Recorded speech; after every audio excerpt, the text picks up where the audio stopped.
loggers! What's happening? Well, we're going to tell you. I'm Quinelle. And I'm Presley, and this is This Week at Puget Sound. It's Monday, February 20th, and throughout the week we continue celebrating Black History Month with these events. Resilient Voices today at 12 p.m. in the Trimble Forum. BSU's event celebrating Black culture then and now in Upper Marshall at 6:30 on Friday. And African American storytelling in the Rocking Chair Reading Room at 10 a.m. on Saturday. Today, the SCI-sponsored lecture, Why Were Japanese Americans Incarcerated During World War II and Why Does It Matter Today, will be presented at noon in the Rotunda. Bring your lunch and learn. Later today at 5 p.m. in Thompson 175, there is a unique opportunity to hear from Laura Johnson Cole, one of 87 survivors of the Jonestown Massacre. So what about for Tuesday? Well, it's February 21st, we have the Relay for Life kickoff event where you can learn about Relay for Life, sign your team up, listen to music, and get free food. Be there at 6:30 in the Rendezvous Room. For Wednesday, February 22nd, you can catch the German film series Before the Fall at 6 p.m. in Roush Auditorium.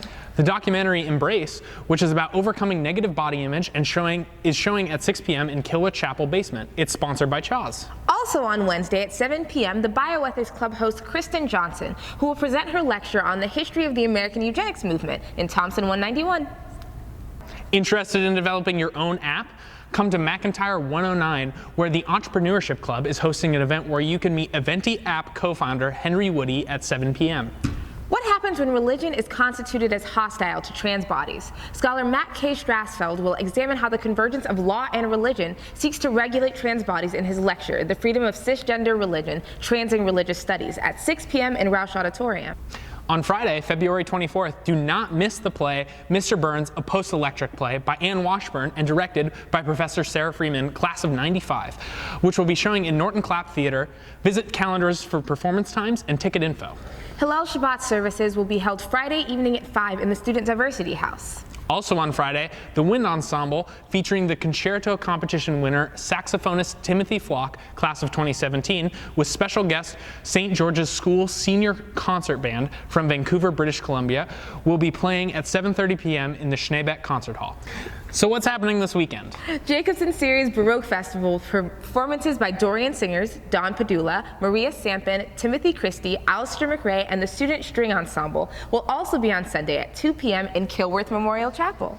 Last but certainly not least, it's time to log her up. We have women's tennis versus Air Force February 24th at 3 p.m. in the Tennis Pavilion. Softball doubleheader versus Willamette on February 25th at noon and 2 p.m. on the East Athletic Field. Women's tennis versus PLU Friday the 25th at 1 p.m. Men's tennis versus Willamette on Saturday the 26th at 11 a.m. And softball versus Willamette doubleheader Saturday at noon and 2 p.m.